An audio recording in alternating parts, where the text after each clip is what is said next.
The fork froze halfway to my mouth when she said it. How does it feel being the most useless one here?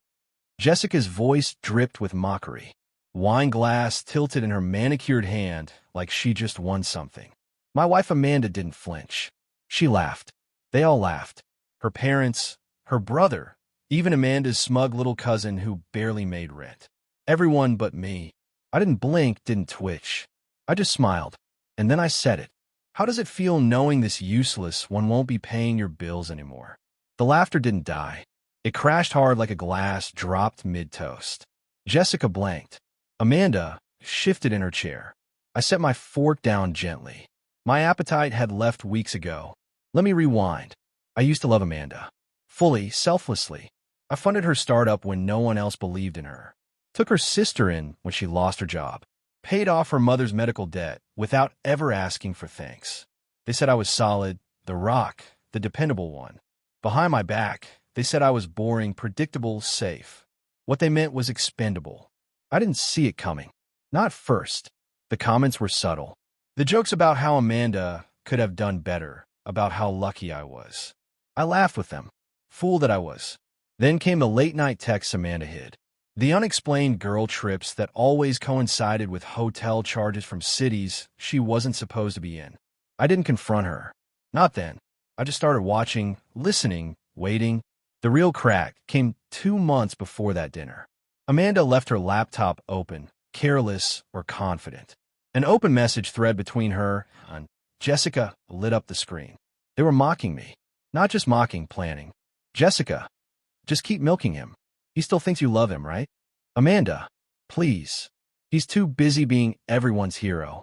He'll never see it coming. They were draining me dry. Jessica's apartment leased under my name. Amanda's boutique. I paid for every square foot. Her vacations charged to my card. And me? Just the useless one. I didn't react that night. I smiled, kissed her forehead, then went to the garage and sat in the dark with my hands shaking. Not from sadness. No, that part of me died instantly. I was already planning. Step 1. Pull the strings. I transferred everything out of our joint accounts. Quietly, legally.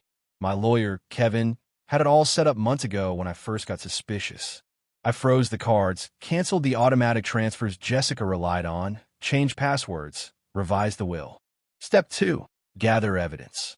Phone records, screenshots, GPS logs, security footage from the condo building where Amanda met her supplier. Spoiler.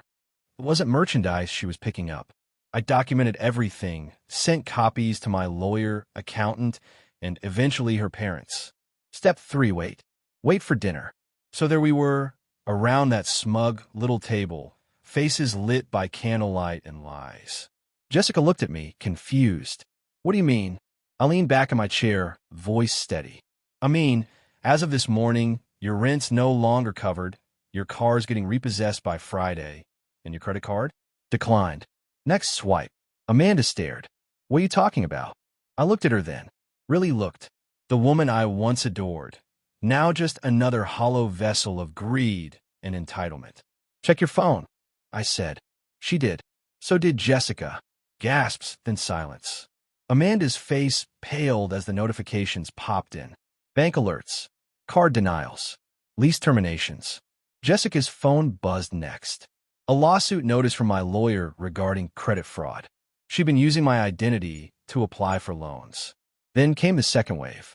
Her parents looked down at the envelopes I had slipped under their plates. Evidence. Emails. Messages. Everything. Amanda's mother opened hers first. Her hand flew to her mouth. What is this, Amanda? Jessica. Amanda stood, voice cracking. This isn't fair. Fair. I cut her off. Calm. Final. Fair was me giving everything I had to people who measured me by the size of my silence. Jessica stood too. You can't do this. You're ruining our lives. I nodded. No, I'm just no longer funding them. The fallout came fast. Jessica lost her apartment within 3 weeks. She tried to crash with Amanda, but Amanda had her own problems. Her boutique was seized for unpaid taxes.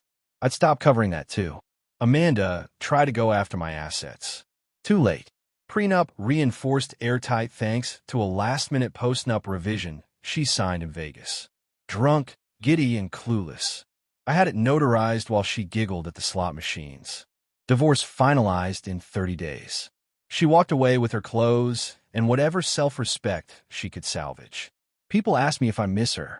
No, you don't miss a knife once you've pulled it out of your back. You clean the wound and move on. What I do miss is the illusion that I was part of something real. But illusions are fragile, like trust, like family dinners where laughter hides venom. They thought I was the quiet one, the provider, the fool. They forgot quiet doesn't mean weak, and providing doesn't mean blind. Now I sleep better. The house is quiet, peaceful. The only sound I hear now is the echo of that dinner and the silence that followed my smile. It wasn't just revenge. It was a reminder. Some of us play the long game.